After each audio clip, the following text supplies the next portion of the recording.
नमस्कार, मी डॉक्टर राज नगरकर, HCG मानवता cancer centre Nashik येथील वैद्यकीय संचालक आणि कॅन्सर शस्त्रक्रिया विभागाचा प्रमुख तसेच रोबोटिक शस्त्रक्रिया तज्ज्ञ.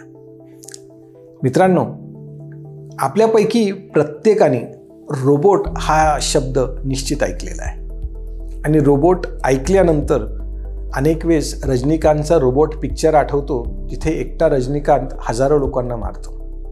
इनफॅक्ट वैद्यकीय क्षेत्रामध्ये रोबोट म्हणजे रजनीकांत नव्हे. वैद्यकीय क्षेत्रामध्ये रोबोट हे सर्जनच्या हाताचा तो शस्त्र आहे, जो रुग्णाची शस्त्रक्रिया करण्यासाठी सर्जनला मदत करतो. रोबोट एकटा ऑपरेशन करू शकतो का? नाही. रोबोट स्वतःहून काही करू शकत नाही. रोबोट तेच करेल जे सर्जन त्याला करायला लावेल किंवा सर्जन त्याचा वापर करून शस्त्रक्रिया करेल. रोबोटिक शस्त्रक्रिया ही काही नवीन नाही आहे. आजपासून जवळजवळ 24 वर्षापूर्वी रोबोटिक शस्त्रक्रियेला USFDAने मान्यता दिलेली आहे. आजपर्यंत 50 लाखपेक्षा जास्त शस्त्रक्रिया जगभरामध्ये रोबोटिक तंत्रज्ञानाने केलेल्या आहेत. जेव्हा 50 लाख शस्त्रक्रिया होतात, स्वाभाविक आहे की त्याचा फायदा आहे, म्हणूनच रुग्ण ही शस्त्रक्रिया करून घेत आहेत. मग रोबोटिक शस्त्रक्रियाचा आपण जे कन्व्हेन्शनल ऑपरेशन म्हणतो किंवा लॅप्रोस्कोपिक सर्जरी करतो, याच्यापेक्षा वेगळेपणा काय? रोबोटिक शस्त्रक्रिया ही लॅप्रोस्कोपी सारखीच आहे, पण लॅप्रोस्कोपीपेक्षा वेगळी आहे. लॅप्रोस्कोपीमध्ये जसं आपण रुग्णाच्या पोटामध्ये किंवा फुफ्फुसाच्या भागामध्ये किंवा तोंडाद्वारे दुर्बीण घालून आतल्या भागाचं जे काही निरीक्षण करतो, त्या भागाची शस्त्रक्रिया करतो, रोबोटिक शस्त्रक्रिया तशीच असते. फरक असा असतो की इथे रुग्णाच्या आतल्या ज्या भाग आहे तो 10 पट मोठा दिसतो आणि सर्जनला ऑपरेशन करताना एका टीव्हीच्या मोठ्या स्क्रीनवरती ते 3 डायमेन्शनली दिसतं. त्यामुळे आपण जर कधी माझे काही फोटोग्राफ्स बघितलेले असतील रोबोटिक शस्त्रक्रियाचं, तर मी एक गॉगल घातलेला असतो. तो 3D ग्लासेस आहेत. त्या 3D ग्लासेसमुळे मला 3 डायमेन्शनली दिसतंय आणि त्याबरोबरच मला 10 पट मोठं दिसतं. स्वाभाविक आहे, कुठलीही गोष्टी जर का 10 पट मोठी दिसत असेल आणि 3 डायमेन्शनली दिसत असेल, म्हणजे शस्त्रक्रिया जास्त ॲक्युरेटली करता येऊ शकते.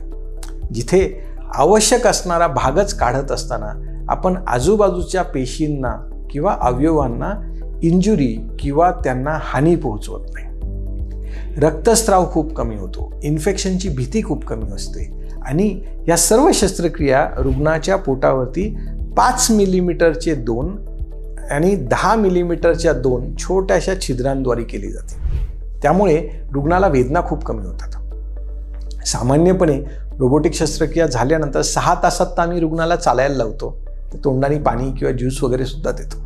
रोबोटिक शस्त्रक्रिया ही तंत्रज्ञानाच्या मदतीमुळे आता अजूनही तिचं स्वीकारता वाढली गेलेली आहे. कारण हे 4K म्हणजे 4K हाय डेफिनिशन कॅमेराजमुळे रुग्णाच्या आतल्या अवयवांचा भाग अतिशय छानरित्या दिसतो. इतका स्पष्ट दिसतो की बऱ्याच वेळेस हात लावायची पण गरज नसती त्या अवयवांना.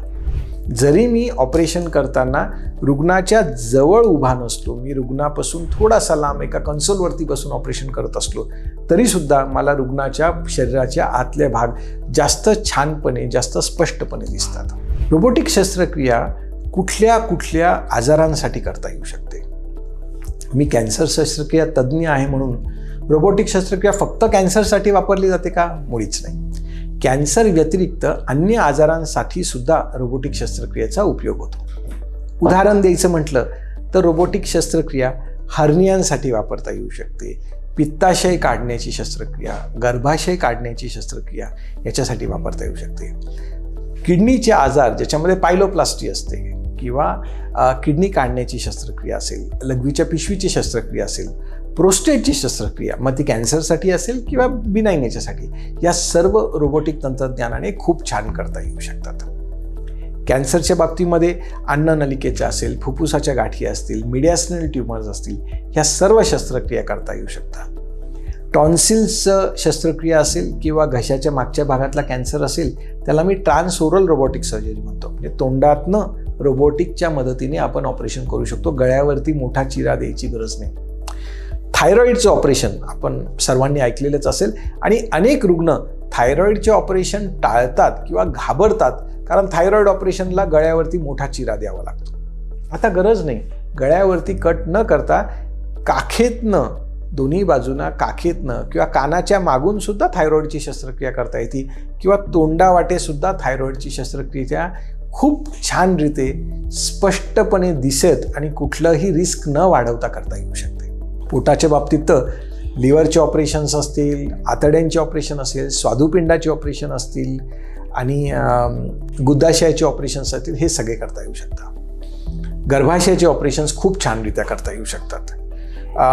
गुदाशयाच्या कर्करोगामध्ये अनेक वेळेस एक भीती होती की गुदाशयाचा कर्करोग म्हणजे संपूर्ण गुदाशय काढून टाकणे, परंतु आता लिटरली संडासच्या जागेपासून 1-1.5 सेंटीमीटरचं जरी कॅन्सर असेल तरी सुद्धा गुदद्वार पूर्णपणे न काढता शस्त्रक्रिया खूप छानरित्या करता येऊ शकते आणि कुठलंही कॅन्सरच्या उपचारामध्ये कॉम्प्रोमाइज न करता ही शस्त्रक्रिया करता येऊ शकते.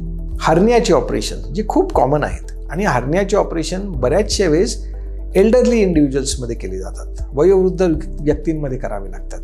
अशा व्यक्तींमध्ये हर्नियाच्या ऑपरेशन्समध्ये वेदना कमी होतात, रिकव्हरी फास्ट होत असल्या कारणाने रिस्क खूप कमी होऊन जातं. मागच्या 4 वर्षांमध्ये HCG मानवता कॅन्सर सेंटरमध्ये आम्ही 1000 पेक्षा जास्त रोबोटिक शस्त्रक्रिया केलेल्या आहेत. याचं संपूर्ण श्रेय आणि धन्यवाद मी माझ्या त्या सर्व रुग्ण व त्यांच्या नातेवाईकांनी देतो, ज्यांनी विश्वास ठेवून रोबोटिक शस्त्रक्रिया करून घेतली.